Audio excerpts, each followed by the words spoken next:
we're going to continue on with Diana talking about what this letter was, first of all. Let's see. I've gotten through life by laughing. And so my first seeing the photo and the red hair, it cracked me up, Yeah, right? yeah, Because it's yeah, like, oh, I've been taught to like, oh, redheaded yeah, headed folks yeah. are are whatever. But the letter was was mind blowing because of what was in the letter. And so Janice shared about being in love and meeting uh, my biological father on the military base and how they were to be married. And then, like the day or two before they were to be married, he left, um, and and she knew her parents would not accept a mixed race Mm-hmm. baby. So she did tell me that he was black, and she did not feel that, although she was 20 years old, living on her own. She was a legal secretary. I don't know if she said that in the letter or not, but she didn't feel like she had the means Mm-hmm. to look after me, and knew that her parents would were racist Yep. enough that she wouldn't feel comfortable raising me with them. And so I had been a secret. She had Mm-hmm. made the choice um, to give me up, to relinquish me, to make an adoption plan, all of the things that they say. And what was like the mind blowing part of this letter was that she said, while she was pregnant with me, she contacted Good Housekeeping magazine, and they ended up doing a story on her being a unwed mother that appeared in the magazine. And she said, she gave me the title of it, Diary of an Unwed Mother. And in her letter, she's like, I haven't seen the article around for a long time, but if you're interested in reading it, and I'm like, duh, yeah, of course I want to read it.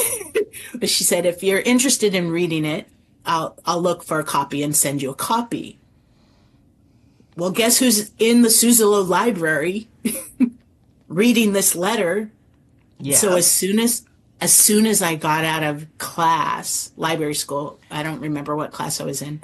Um, I went downstairs to the archives and I printed out 10 pages of the Good Housekeeping article, Diary of an Unwed Mother.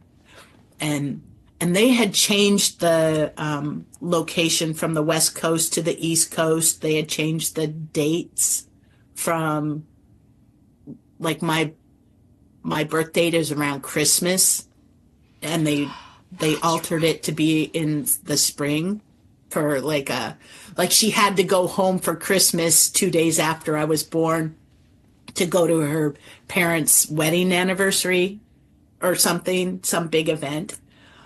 But everything else was consistent. And right. so I learned the time of my birth from that, Mm-hmm. which I had always wanted to know that. Mm-hmm. Me too. If you're ever into star charts or all of those things, Ah, yes, the I didn't time know. element can be Mm-hmm. helpful. Yes. And so it was 10 pages of information. It was her diary entries. The the person who wrote the article interviewed her doctor, her employer. It was also a little commentary on society because the main title was Diary of an Unwed Mother, but the blurb up in the corner Mm-hmm. said, it isn't just the hippie, the delinquent, or the slum-bred girl who gets in trouble. Often it's the girl next door.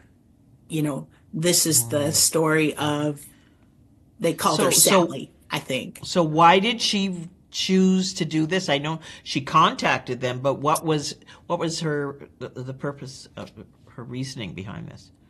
In the article, it says she wanted this to kind of be a lesson to other girls, like, what, So, a cautionary tale, perhaps, of well, you have that all in you. I see that from that's in your DNA, who you are now and how you're helping, how you're serving and all that.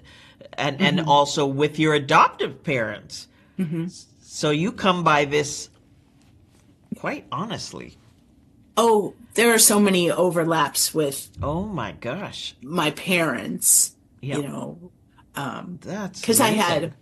I had three sets, right? My parents, step parents, biological parents, and then all the people that kind of try to mother me Yes, yes, of course. over the Did you have a years. mentor? Did you have a mentor while you were doing that during these times? No, I No. was my own mentor, right? And I think I had Betty Jean Lifton, Who's who that? A wrote friend? some of the first books as an adopted person. What is it? Journey to the Adoptive Self. I'm forgetting the names, which it's a librarian. I'm always promoting books. But Betty Jean Lifton was somebody I read her story, and that kind of gave me some ideas about finding my own story. But no, there weren't people helping adopted people with this kind of thing. And Yeah. we were fortunate. We had other adopted kids on our block growing up. I think that made a difference in our area. We were Yeah. open about talking about adoption. My parents were supportive of me searching. They didn't have, as some parents do, have that, oh, aren't we good enough? Or, oh, you owe us everything, and unfortunately, adopted people will often wait until their parents pass away before searching, and then that Yeah, could be too that's late, true. and But that their parents would have passed away also. yes, I, I didn't go through that myself, but I do know people who went through that. But I don't want to lose where this track where you were, because it's just your story Yeah. is just so doggone interesting. So your mother, when do you actually have this physical meetup? So, and I usually refer to her as Jan, right? Yes, My okay. mother, my mom is the woman who raised me in my when I Mrs. talk Inch. about it. Unless Yes. Yes, I unless I'm understand out and that. about. Yeah. So, Yes, yes, yes, of course, of course. so it turns out that so we exchanged the letters. We did not talk or anything. We did start email. We had email in 1996.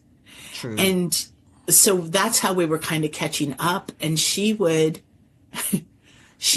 write me these like 6 screens of email, and then she would say, "Oh, my 15-minute break is over." She was working in the schools, and I had to ask her, how fast do you type? Because she was a legal secretary, she typed I like 160, 190 words a minute, because I was like, whoa, 15 minutes. And so we were getting to know each other through writing.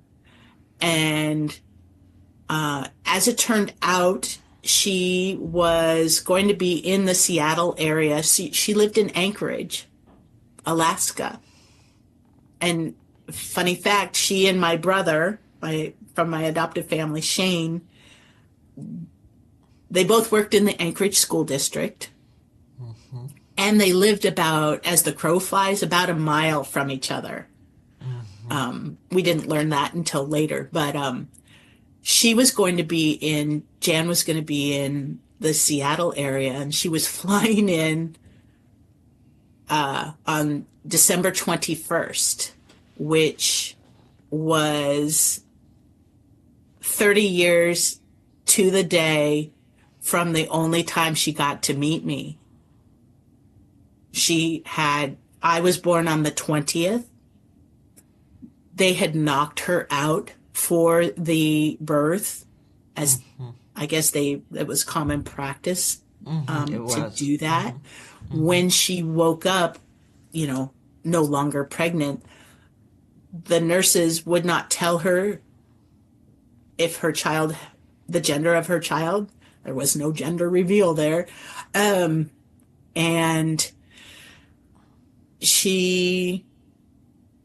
they discouraged her from seeing me because they thought it would make it harder for her to make that choice to relinquish me. And remember, she's 20 years old. She's been living on her own for years.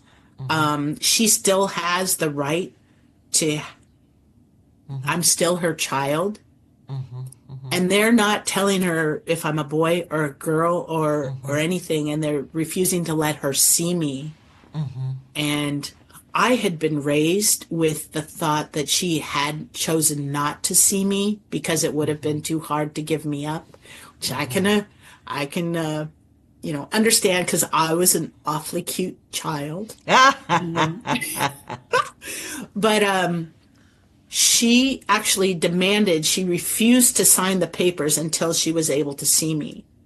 And so the doctor relented and said, okay, we'll get a social worker in, and you can have like a 30-minute visit with your child under supervision on December 21st, 1966. And so she just happened to be flying into Seattle on December 21st, 1966. 96. She was flying into Seattle when? December 21st, 1996. 30 years later. Yeah. Yeah, 30 years later. Yeah. Sorry. And so I went to the airport to pick her up. And I still get emotional. Yeah, I get it. You could still go to the gate and greet people as they got off the plane there. And yes. There was a man in a Santa hat who I asked if he would take our picture when she got off the plane. And I was like, all I know is she has red hair, kind of. And he took a great picture. I love that picture of the first moment we got to embrace. Whew. It'll be 60 years next year, right? So we've been reunited 29 years now. And it still obviously chokes me up. But she came off the plane, and we did just embrace there at the SeaTac airport, and got our picture taken by Santa, film cameras, so we didn't have immediate gratification on that. And then as we were walking to the car, she said to me, "You have your father's hands," which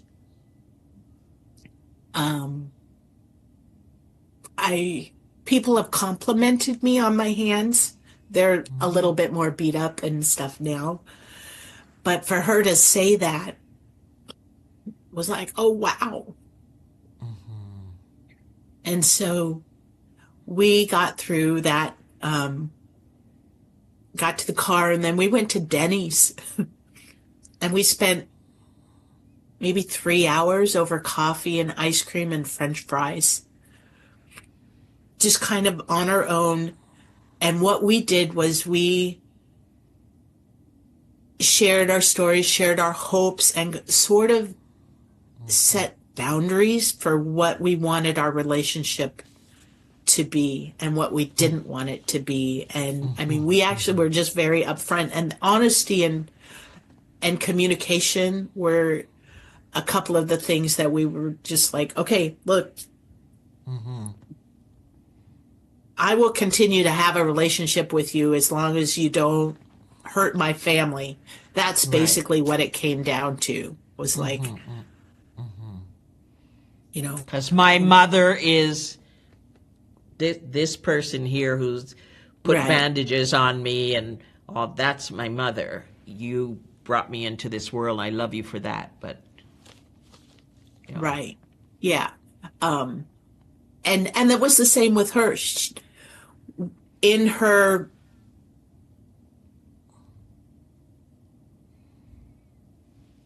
at some point early on, she had said her sons didn't, oh, when we were emailing. So after we exchanged those first letters, I think we must have included email or something, contact. And the CI, we never contacted her again, right? Now that we had access to each other. And she had said that her sons didn't know. Her husband knew about me. But she hadn't told her sons. And I was like, well, tell them or don't. I mean, it's up to you. It does not get easier the longer you wait. Right? I know too many, in my mind, too many adopted people who have they've reunited with their biological mother, father, and they are still a secret from their families. And that's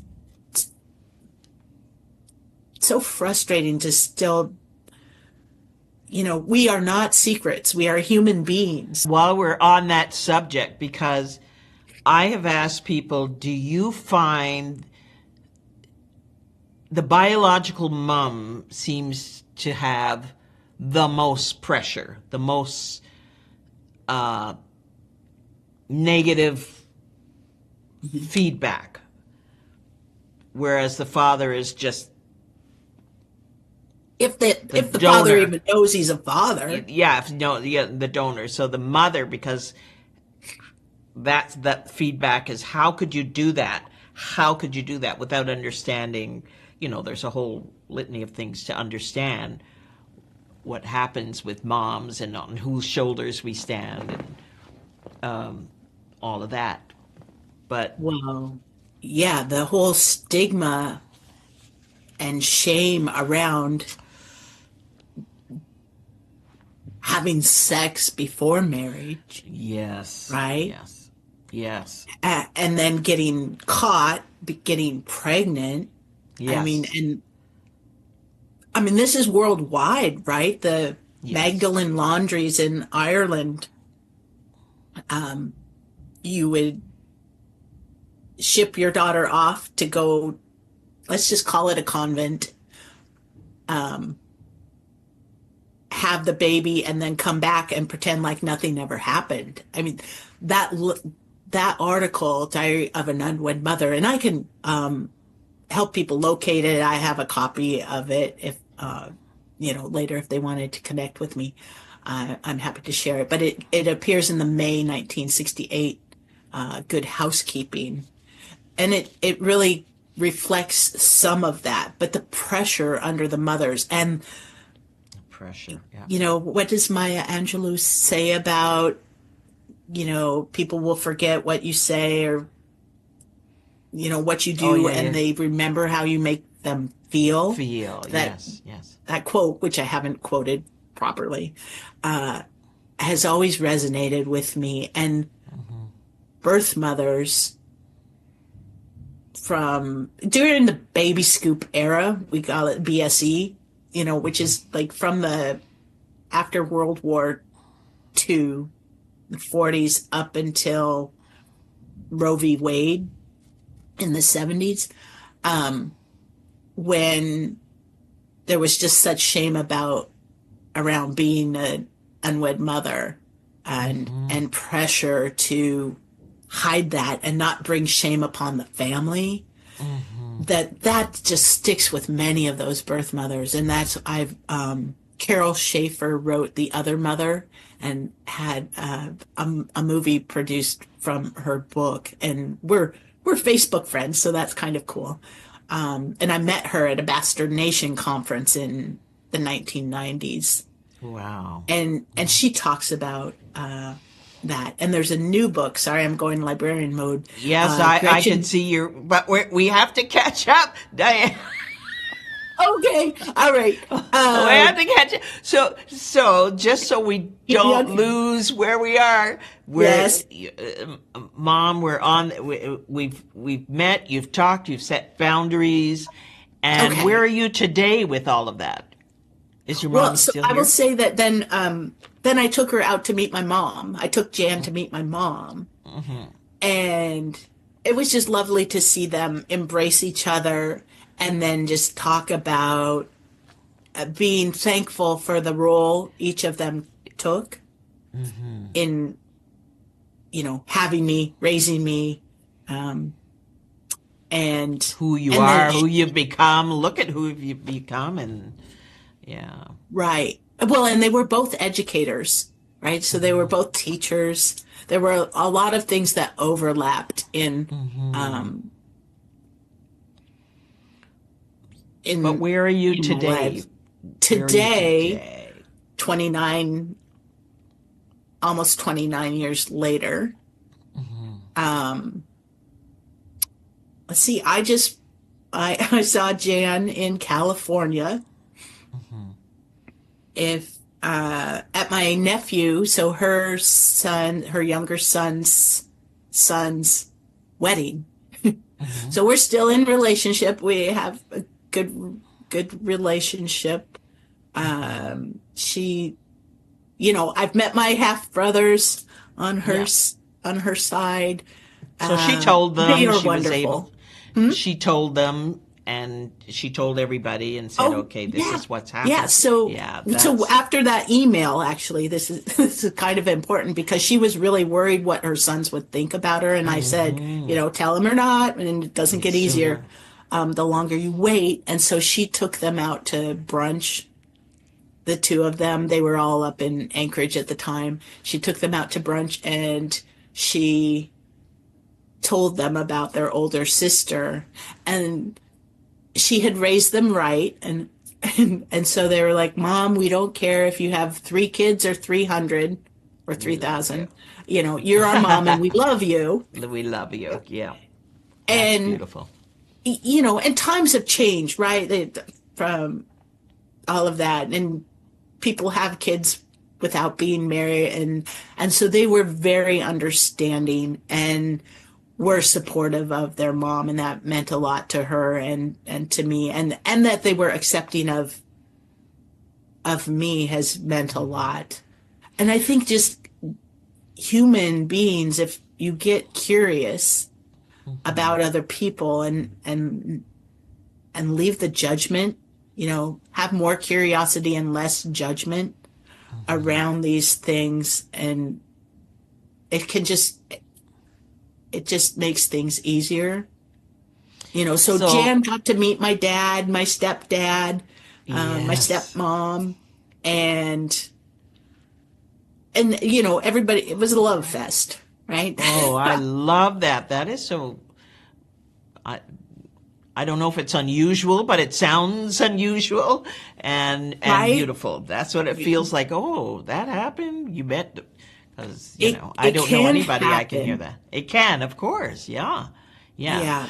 And So don't set that as the expectation, though. no, I mean, no. I set the bar low, and that, that's, you got to set it low. You got to think, okay, Yeah. I'm going to get rejected again. I'm going to find a headstone. I'm going to find out whatever the bad thing is, and then you can be pleasantly surprised. But really, Right. you have to guard yourself when you go on this journey. Yes. Yes.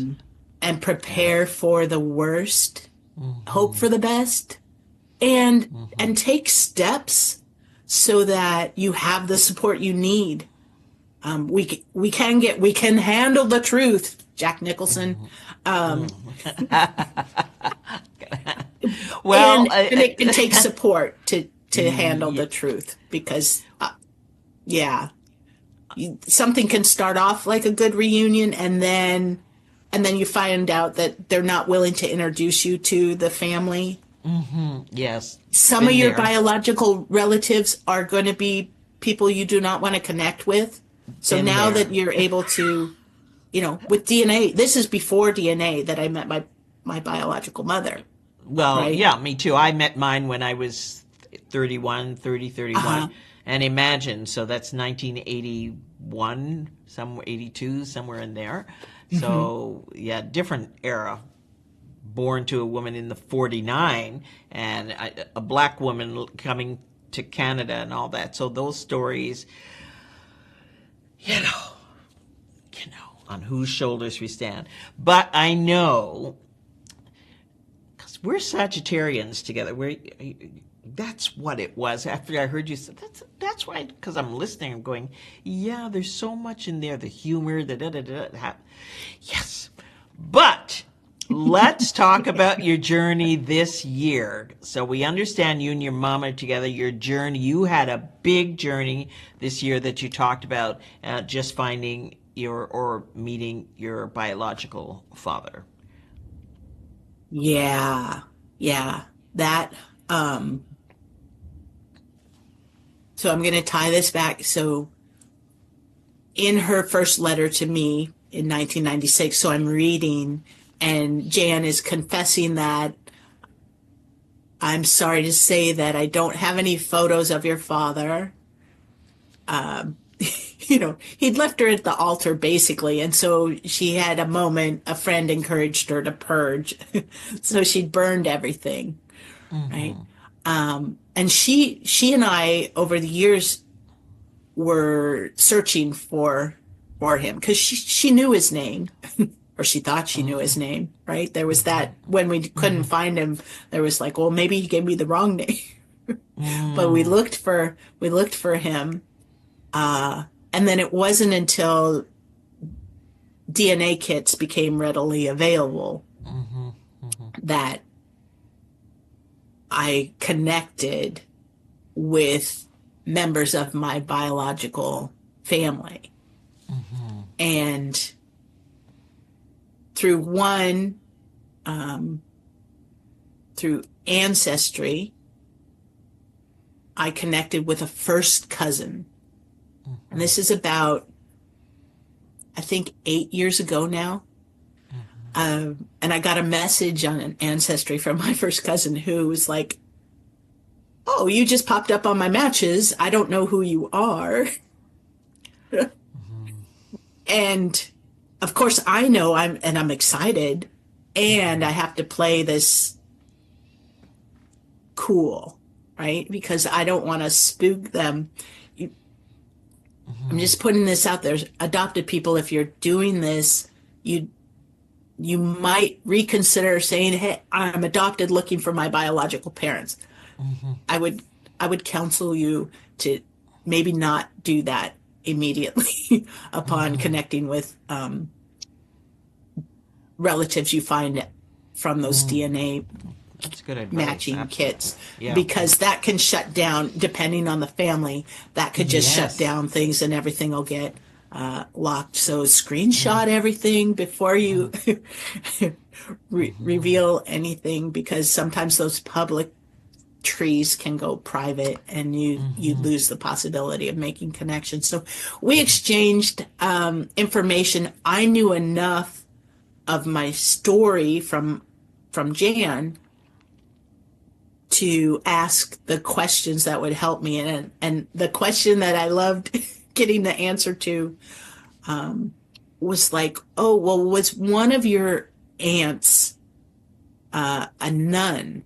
Because one of my father's sisters had flown out to Seattle for the wedding, and she was going to become a nun. And so that was a question.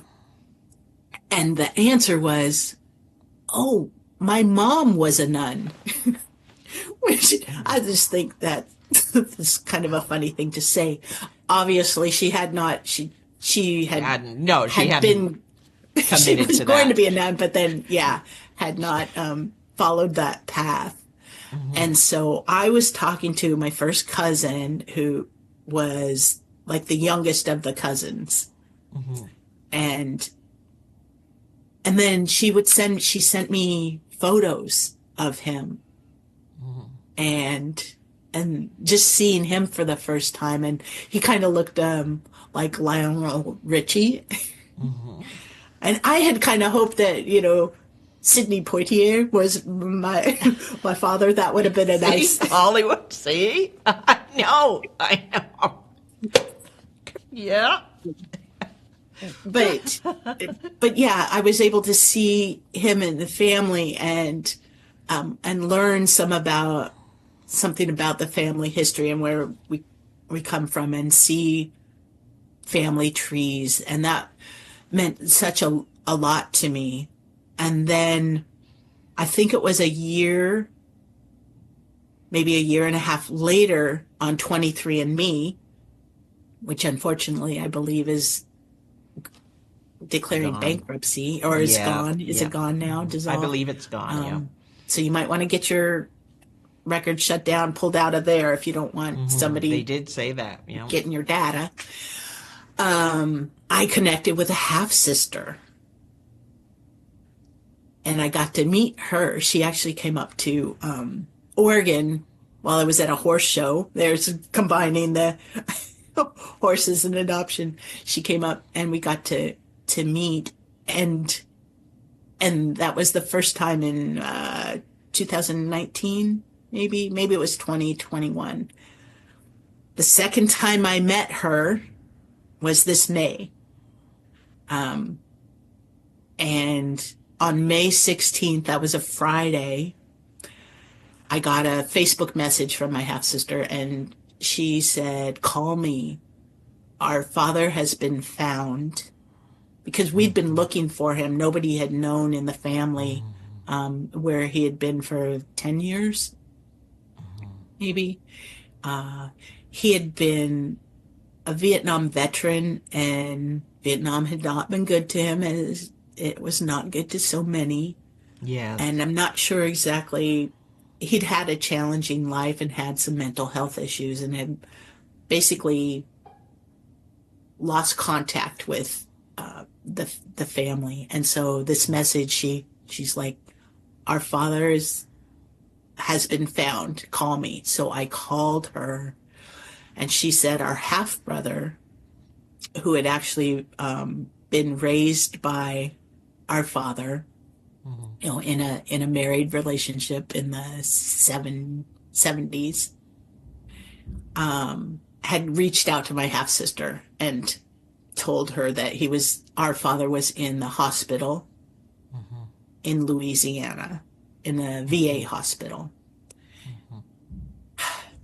and wasn't doing well. And due to circumstances of his upbringing, our half brother did not want to go and see him, but he knew that the sisters, neither one of us had ever met him, might want to, and so he had reached out and let her know. And so my half sister had been raised by her mother in Michigan, and had a full older brother, and always knew who her father was, although I don't believe he was listed on her birth certificate, because they had not been married. They were high school friends with benefits. Because, yeah, her mother was 17 when she had her, and she had an older brother too. And so anyway, I met my half sister for the second time. She and her mom had to fly in. Her mom had had a stroke, and she was her caretaker. And, we were just trying to get there before he passed, because he wasn't doing well. And so I flew from Portland to New Orleans, and got up, after grounding myself, getting to the VA hospital and taking a little time to get ready and putting on, this is my lucky, oh, you can't see. I have Okay. this Oh, that's right with lucky the purple. Yeah. unicorn horn. I wore this the whole trip. And I went up to his room, and I was coming around, and the doctor turned around, hanging up the phone, and said, "Oh, are you Diana Inch?" Which surprised me because as an adopted person, you don't know if you will be welcome in those situations in with the family. And here it was a blessing that the family did not want anything to do with our father at this point, because it left an opening for his his daughters who did want to meet him and hopefully have a relationship with him, to do that. And so I come around, and the doctor said, "Are you Diana Inch?" And I was like, "Yes." And he said, "I just got off the phone with your sister. Their flight's delayed. Would you like to go meet your father?" Now, Wow. the doctor does not know that this is the first time I'm ever meeting my father. And so it's a very surreal experience to go into a room and see your blood relative, your biological father, for the first time. And he's intubated and has a oxygen mask on, and it's hospital. And just to be there in his presence, non-responsive, was, I call it a bittersweet blessing that I was able to make it there in time. And so I spent a couple of hours just sitting there holding his hand, maybe talking to him a little bit, doing the Ho'oponopono ono prayer of forgiveness, and waiting for my half sister to show up. And he tried to die on me at some point when they moved him from one side to the other, and his numbers just started to go down, and all of the doctors came into the room, and the doctor was like, "I'm sorry, your father is dying." And I held his hand, and I asked him if he could just hold on. Until. And his numbers started to come back up. And it was about 2 hours later that my sister arrived with her mom in a wheelchair, right? Because she couldn't find a caretaker for her. And so it had been 59 years from the time her mom had seen him, from the last time they did the deed.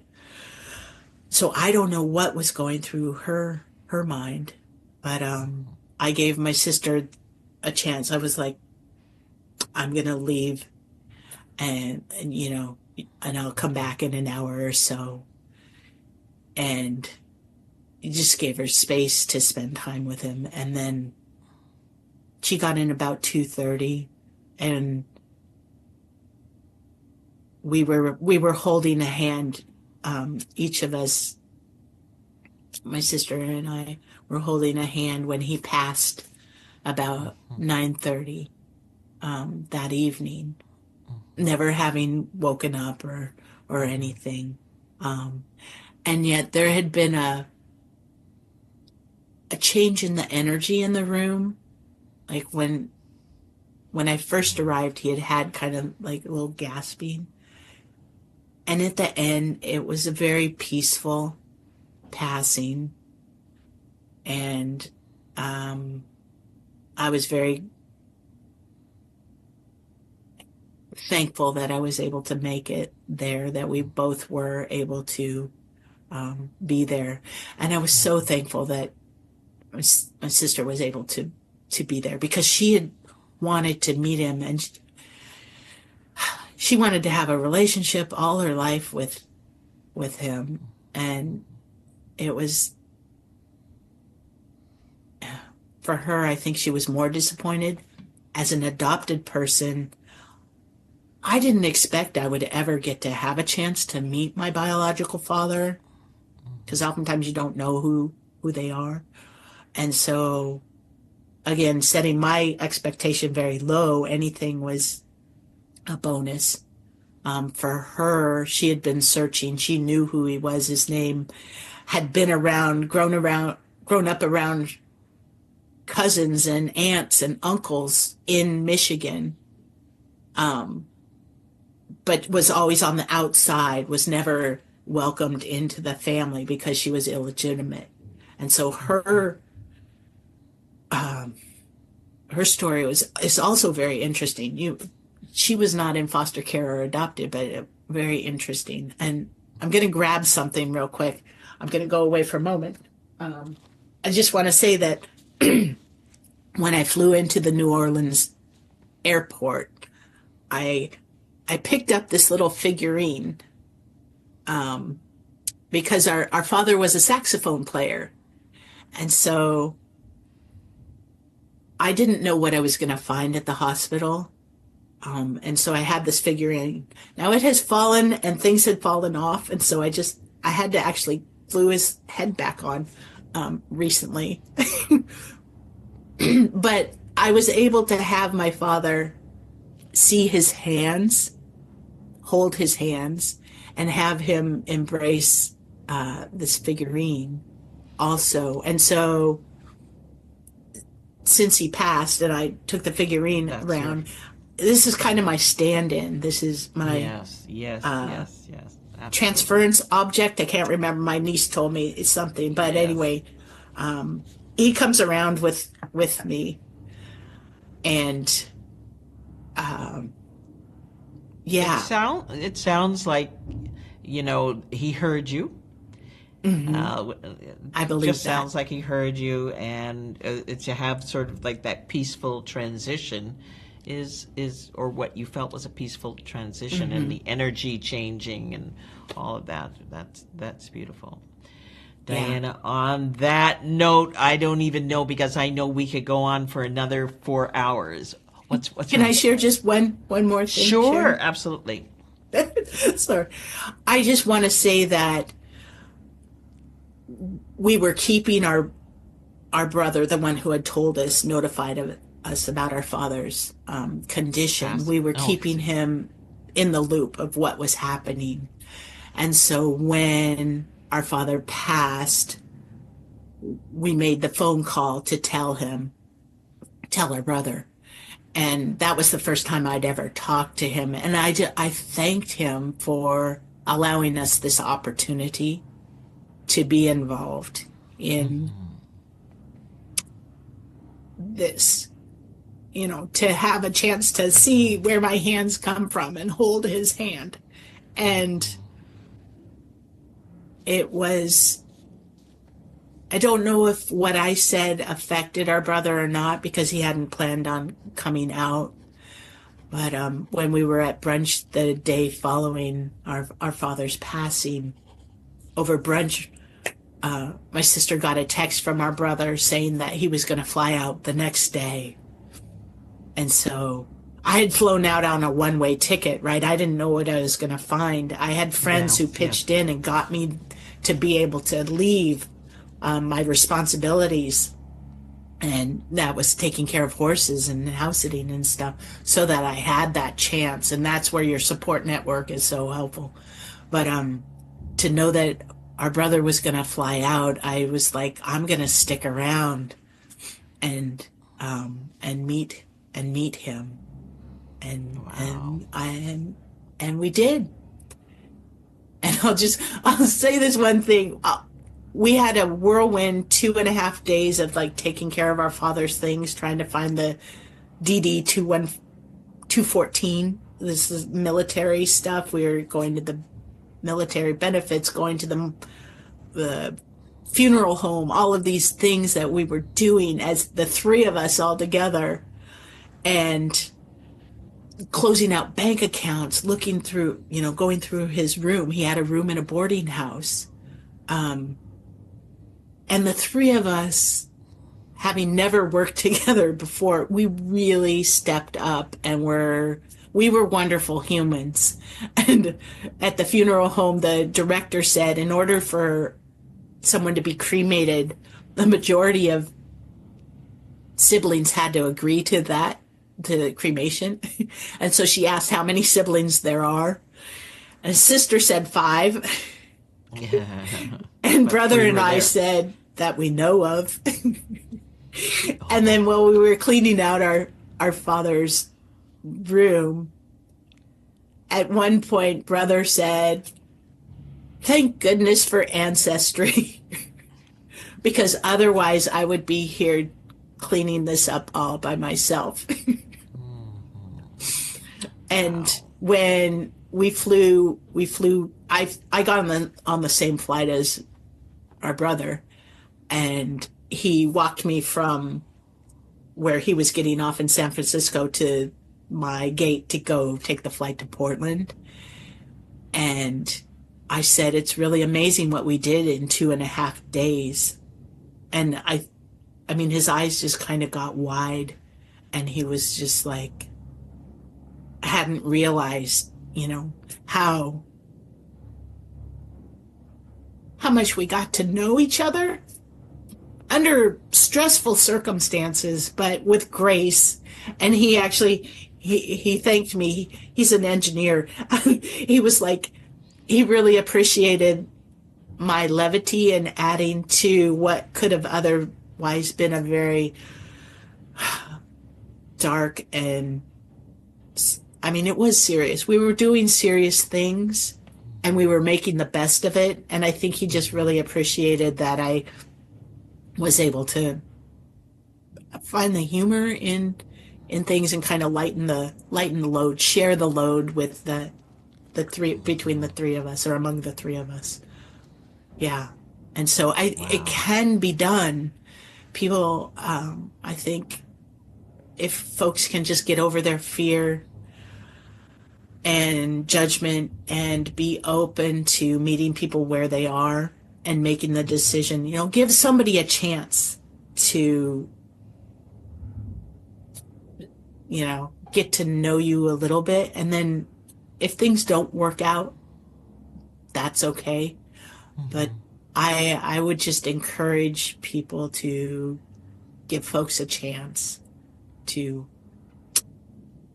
have some relative peace, or Ah, get curious. That's kind of my motto of my business is let's get curious together. And I do bring a little bit of lightheartedness, and a great deal of experience and knowledge about what can be and what has been. So I thank you, Sharon Lee, for allowing me this opportunity to share my truth, my story. your truth, your story, and we will have your information. I know you've sent us your information. I want to really, really thank you, Diana, for sharing your story, for being courageous, for being helpful, for being a voice, because um, nobody heals alone, right? Nobody heals alone.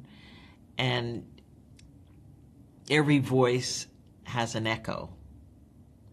So it's important that you share your story and others share their story, because it reverberates.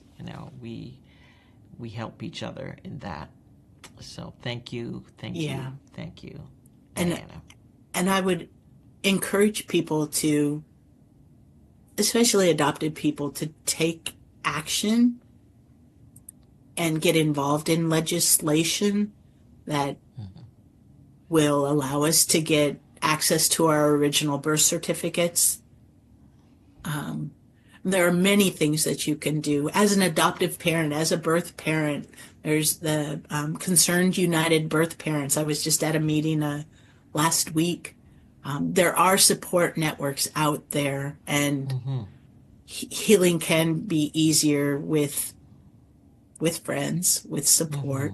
And I really think I encourage people to look at the state of adoption, and I'm tending to call it the child supply market more now, because there are so many things that people are not aware of about Oh, rehoming.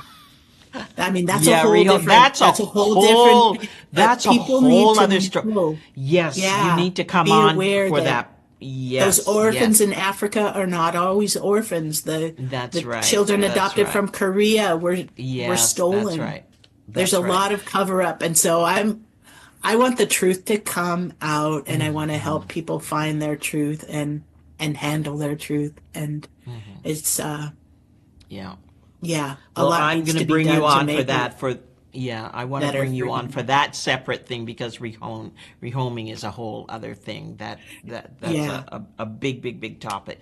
So, Diana, thank you for sharing your time and sharing your energy, sharing. I know you were heading off to work. Just thank you for everything. Got to And get to the library. gotta get to Yeah. the got to get to the library, and be well and Thank stay you, Shani. blessed. Thank you. All right. Thanks for hearing my voice. This is Yeah, my good. Burning Man necklace that I went to Burning Man to try to find my voice, and I would love to take a group of adopted people who might be interested in going to Burning Man sometime. So, Oh, see, we have to talk about that. Diana, Diana, Diana. all right, Okay, another time. Thank you so another much. time. Thank you, honey. Be well, be well, be well. Au revoir. Okay, Merci. see ya. Bye.